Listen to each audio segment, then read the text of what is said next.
Merhabalar, Merdi Yeker ben. Bugün sizi Yedigöller'e getirdim.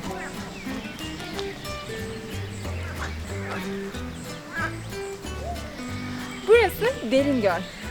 Diğer 6 gölde birlikte gezeceğiz. Hatta Kurugöl'de bugün su birikmiş ve Kurugöl'de artık şu an kuru değil.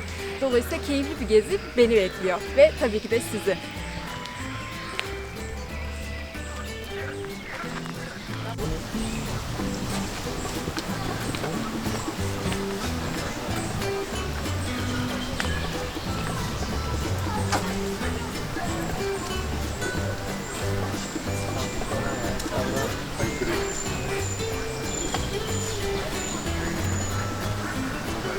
Şimdi Büyükgöl'deyiz arkadaşlar. Heyelan gölleri bunların hepsi. 7 tane yan yana sıralandığı için 7 göllere dağılmış. Heyelan göllerinin anlamı neydi bir hatırlayalım. Kayan kütlelerin zaman içerisinde vadilerini kapatmasıyla oluşan su birikintilerine heyelan gölleri denir. Dolayısıyla burada da muhteşem bir manzara sunuyorlar bizlere.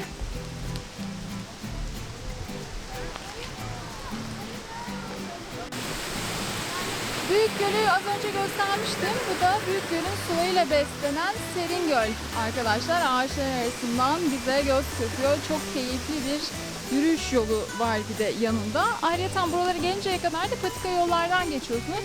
Muhteşem bir yürüyüş yolu. Normalde buranın mevsimi Kasım olarak bilinir ve buraya geldiğiniz zaman kamp yapma imkanınız da var. Burada yukarıda bungalov evlerde orada da kalabilirsiniz. Ücretlerini bilmiyorum ve araştırıp söylerim size. Ama çok keyifli olan yerlerden geçiyoruz şu anda. Bir bakalım.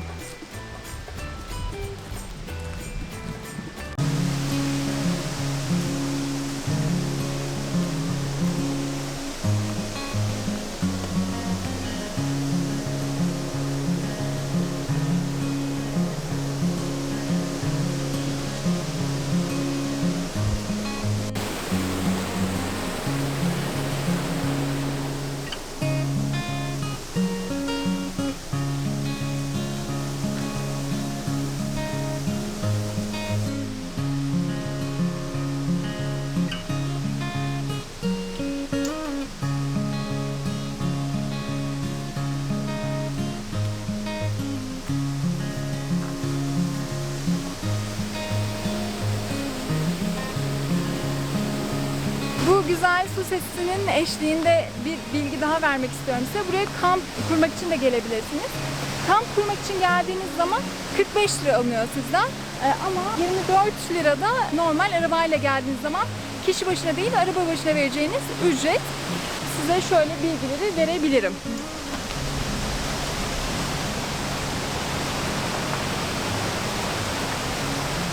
Kamp kuranlardan araba ücreti alınmıyor. Böyle de bir ekstra bilgi vereyim. Evet, şimdi biz yürümeye devam edelim.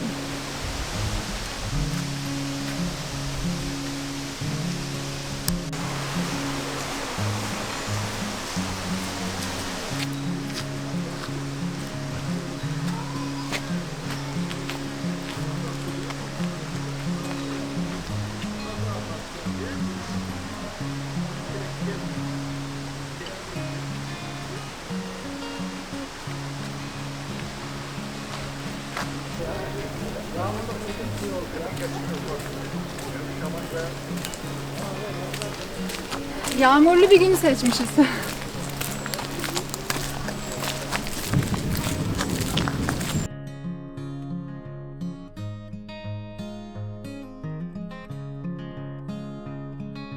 Özellikle yağmur olmayan bir zamanda gelmeniz gerekiyor. Çünkü gerçekten bu kayaların üzerini kaplayan kurumuş yapraklar ayağınızı kaydırıyor. Dolayısıyla biraz tehlikeli. Şu an değil ama biraz sonra gideceğimiz yolda anlayacaksınız ne demek istediğimi.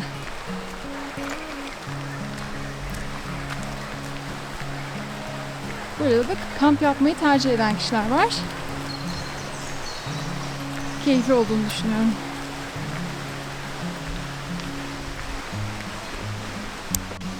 Böyle muhteşem bir yeşilliğin arasına dolaşıyorsunuz.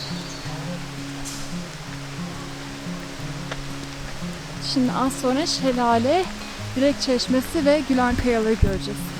Zaten tabelası da şuradan fark ettim. şelalenin sesi duyuldu. O tarafa doğru yol alıyorum.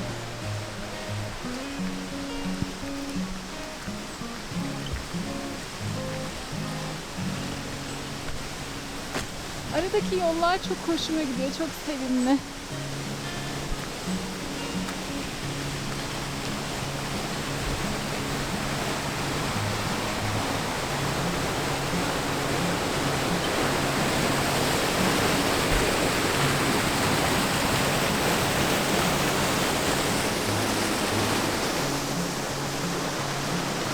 Birlikte dolaşıyormuşuz gibi oldu değil mi?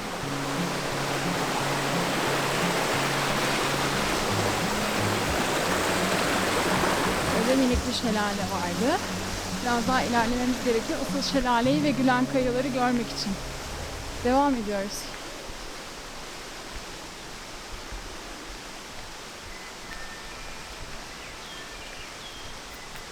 Aslında burada yabani hayat var ve devam ediyor. Dolayısıyla her yerde de uyarı tabelalarını görüyorum. İşte şu minik yerler biraz sıkıntı geçmek için.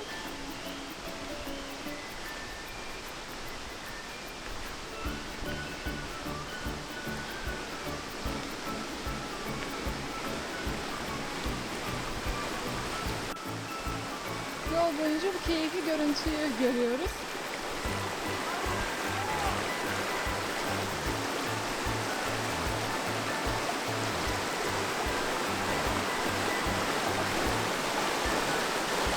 Şelalenin ana kaynağına doğru ilerliyorum.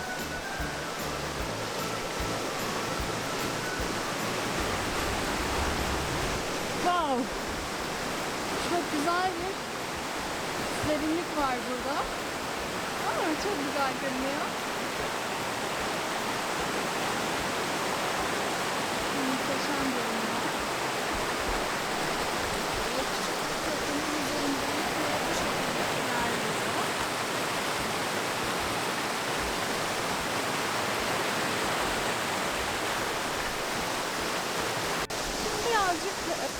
Tehlikeli olan yukarı doğru yola çıkıyoruz.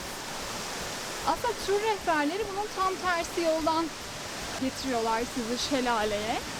Yani ben aslında şu anda aşağıdan yukarı çıkıyorum ama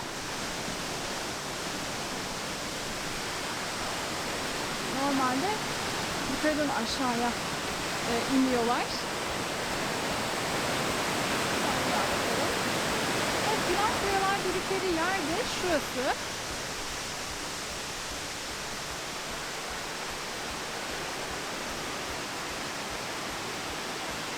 Yine burada da görsel seyrine doyum olmayan bir manzara var.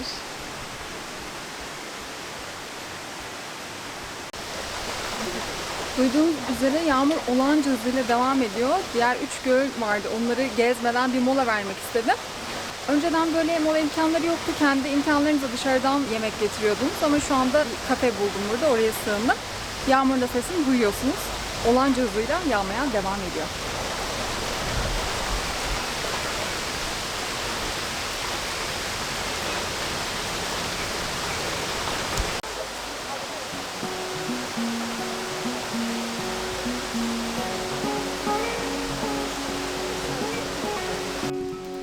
Burası normalde kuru olarak bilinen göl. Ama yüksek yağış alması dolayısıyla bu sezonda su birikintisi olmuş. Yani minik bir göl. Buradan devam ediyoruz.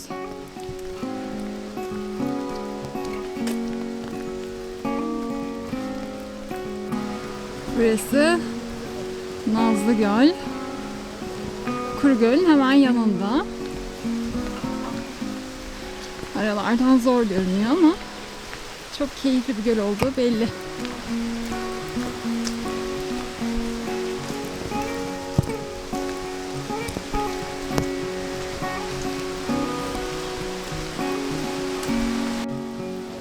Burası da İncegöl. Çok keyifli bir göl. Şimdi yanından arka tarafa doğru, Sazlıgöl'e doğru patika bir yol var diye tahmin ediyorum. Oradan ilerleyeceğiz. Birlikte yürüyüşe devam edelim. Bu arada o kadar çok yağmur yedim ki gerçekten biraz böyle saçım başım dağıldı, makyajım dağıldı. Dolayısıyla kendime çevirmiyorum kamerayı. Bu şekilde sizinle birlikte yürüyüş yapıyoruz gölün kenarında. Çok keyifli bir yol. Aslında bu arada yağmur durdu ama yapraklardan damlayanlar beni bayağı bir ıslatıyor. Size söylemiştim Doğu kayını, yani kayın ağaçları burada çok meşhur diye. O kayın ağaçlarına bir örnek. Doğu kayını. Şöyle ilerleyelim. Buralarda yağmurla birlikte bayağı çamur olmuş. Buraya gelirken muhakkak yanınızda bir şemsiye bulundurun çünkü ben burası bugün güneşli diye geldim aslında. Ama görüyorsunuz bayağı bir ıslandım, bayağı bir zor durumda kaldım. Evet, İncegöl'ün etrafını bu şekilde gezebiliyorsunuz. Çok keyifli. Hemen arkasından Salsı Göl'e bağlanıyor. Şuradan görebileceğiz.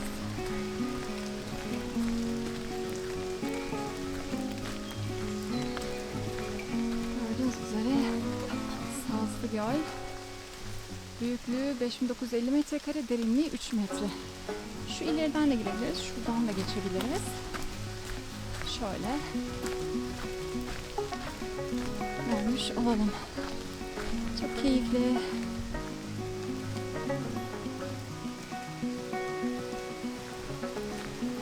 Üzerindeki minik köprüler çok hoşuma gidiyor. Nereleri süslüyor.